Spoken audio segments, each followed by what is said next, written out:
자, 지난번 이터널스 스포 리뷰에 정말 많은 댓글이 달렸는데요. 그 중에서 역시나 우리 팬들을 가장 실망시켰던 건 히로시마 원폭 장면에 관련된 이터널스 각본가의 인터뷰였죠. 그리고 그걸 제가 그 영상에서 언급을 안 했다고 막 저한테까지 막 돌을 던지시는 분들도 계신데, 내가 뭐 그거에 대해서 뭐 칭찬을 하긴 했어, 뭘 하긴 했어. 제작진들한테 뭐라 그러셔야지 왜 자꾸 엉뚱한 사람. 왜냐하면 저번 리뷰에서 그 이야기를 하지 않은 건 바로 이 컨텐츠를 위해서 내용을 따로 뺐기 때문입니다. 물론 제가 그동안 바빠가지고 좀 늦어지긴 했는데 어쨌거나 미리 말 못해서 미안해요. 대체 이터널스의 작가는 뭐라 그랬길래 우리의 K 분노를 일으킨 걸까요? 그리고 앞으로 만들어질 크리스토퍼 놀란 감독의 차기작도 과연 괜찮을까요?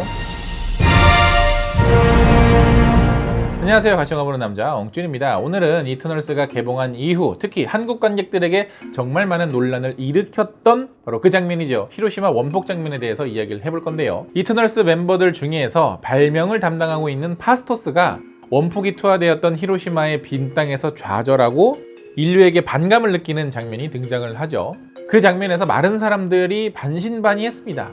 뭐지? 원폭 투하가 뭐 잘못됐다라는 건가? 그건 아니지 않나? 에이, 설마 아니겠지. 그냥 전쟁으로 인한 인류의 피해를 목격하기 위해서 뭐 이렇게 좀 그런 장면으로 쓴 거겠지 정도로. 그리고 저를 포함해서 많은 사람들도요, 영화에서 그 장면이 어떤 의도였는지도 이해가 되고 그 장면을 보면서 흥분하는 우리 관객들의 마음도 이해가 된다라고 말씀을 드렸습니다. 근데 갑자기 작가가요, 인터뷰에서 아주 그냥 대못을 꽝꽝 박는 말을 했어요. 이 영화는 학살에 대해 다루는 최초의 디즈니 영화입니다.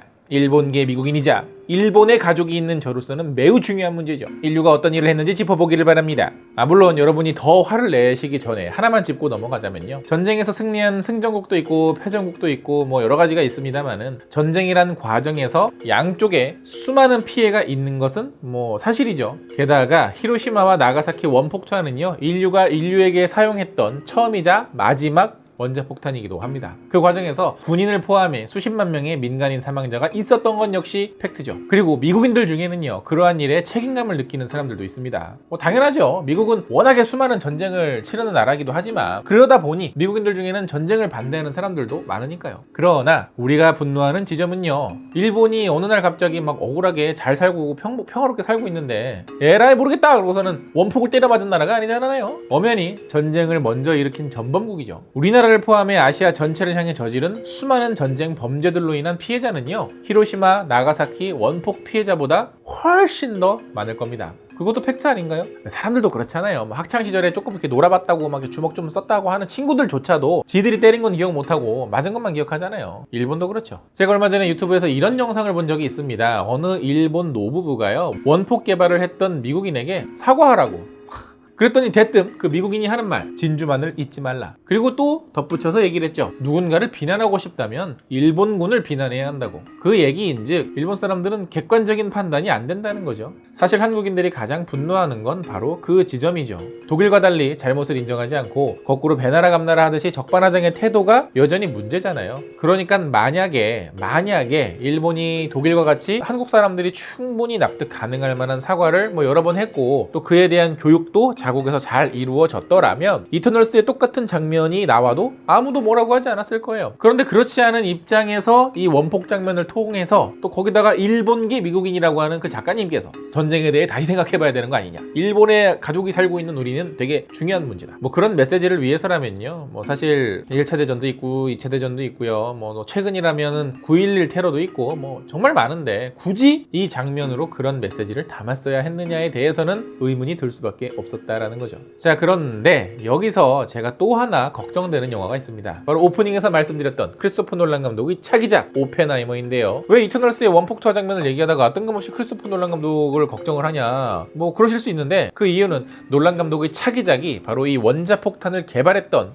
오펜하이머를 다루고 있기 때문이죠. 오펜하이머는요, 원자폭탄을 주도적으로 개발한 과학자로 굉장히 유명하죠. 그런데 오펜하이머 역시 히로시마와 나가사키에 원폭 투하된 걸 보고선 후회를 했습니다. 그리고 그 죄책감으로 대량살상 무기에 대해서 그 이후에 굉장히 많이 반대를 했던 인물이고, 당연하게도 이 정부에서 해가지고 공직자 자리에서 이렇게 물러나기도 하는 등 여러 가지 고초를 겪었죠. 바로 그 사람을 주인공으로 다루는 영화를 놀란 감독이 지금 현재 제작 중인. 그렇단 얘기는 오펜하이머가 핵무기를 개발해서 팡 쏘고 와 짝짝짝 우린 전쟁에서 승리했습니다, 거기서 끝나는 영화는 아닐 거라는 거죠. 오펜하이머가 살았던 어떤 시대 어떤 사건을 다루는 영화가 될지는 모르지만 핵무기를 쏘고 그로 인해서 변화된 오펜하이머의 그 이후 이야기까지 다룰 확률이 굉장히 큽니다. 왜냐하면 그런 사건들이 오펜하이머 인생에 있어서 가장 드라마틱했던 사건이니까. 그 영화 속에서 당연하게도 전쟁은 나쁜 거야, 핵무기는 안 좋은 거야, 우리가 이건 잘못한 거야 라는 아주 그 조금이라도 그 의도가 아주 0.001%라도 들어간다면, 그렇다면 그 영화를 봤을 때 과연 한국 관객들은 놀란 감독과 오펜하이머라는 인물에 대해서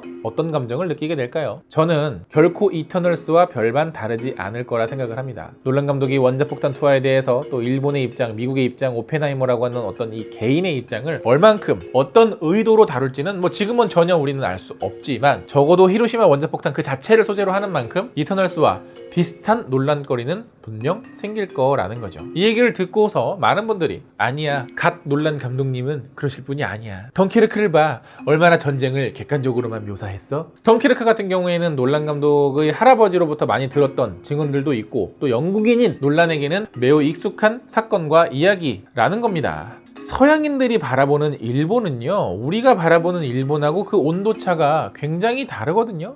지금도요, 상당수의 미국 셀럽들은 여전히 일본의 어떤 문화를 동경을 하고 있고, 또 문화적으로 경제적으로 일본이 또 풍요로운 시절에 미국에도 굉장히 많은 영향을 끼쳤잖아요. 그래서 솔직히 이터널스를 보기 이전에, 그리고 이런 논란이 생기기 이전에도요, 크리스토퍼 놀란 감독이 오펜하이머를 주인공으로 그 작품을 만든다고 했을 때 좀 의아했어요. 이거를 잘못 다루면 굉장히 이상할 텐데 우리나라에서. 그리고 그 원폭 장면을 어떤 의도로 묘사를 하려나? 그리고 그 장면이 과연 한국 관객들에게, 또 한국인들에게도 납득이 될 만한 수준으로 묘사를 하실까?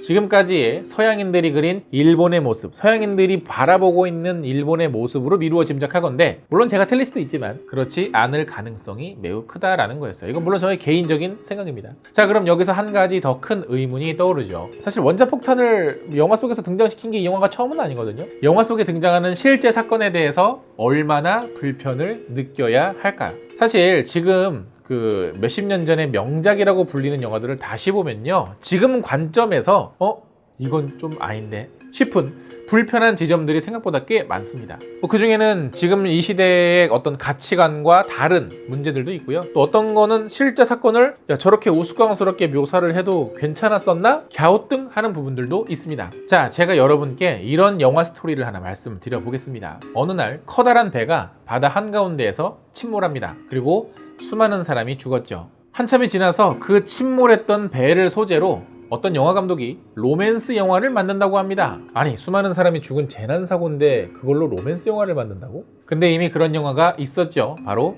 타이타닉. 그 영화를 보면서 그 누구도 불편함을 느끼지 않았습니다. 아니, 어떻게 실제 정말 많은 사람들이 죽은 재난사고를 가지고 로맨스 영화를 만들고 저렇게 오락적으로 묘사하면서 저러나? 그러나 몇 년 전에 세월호를 소재로 장편 영화를 만든다는 소식이 있었는데 수많은 사람들의 반대로 무산이 됐죠. 이 둘의 차이점은 과연 뭘까요? 하나는 사고 자체에 의혹이 없었던 그런 사고였고, 하나는 정치적으로 그리고 사건 자체에도 여러 가지 의혹이 가득했던, 아직도 완벽하게 해소되지 않은 덩어리가 남아있는 사고라는 거죠. 그렇기 때문에 이 둘을 바라보는 온도차는 당연히 다를 수밖에 없습니다. 그건 히로시마도 마찬가지죠. 만약에 실제 역사 속에서 히로시마가 아니라 베를린의 원폭이 투하되었더라면, 그리고 그 장면이 이터널스에 똑같이 등장을 했더라면 과연 우리는 이렇게까지 불편했을까요? 어떤 사건 사고에 대해서 다루는 데 있어서 가장 중요한 기본 전제는요, 방금 말씀드린 것처럼 그 사고 그 자체에 대해서 이제는 모두가 이야기를 해도, 언급을 해도 동의할 수 있는 암묵적인 합의가 성립이 되어야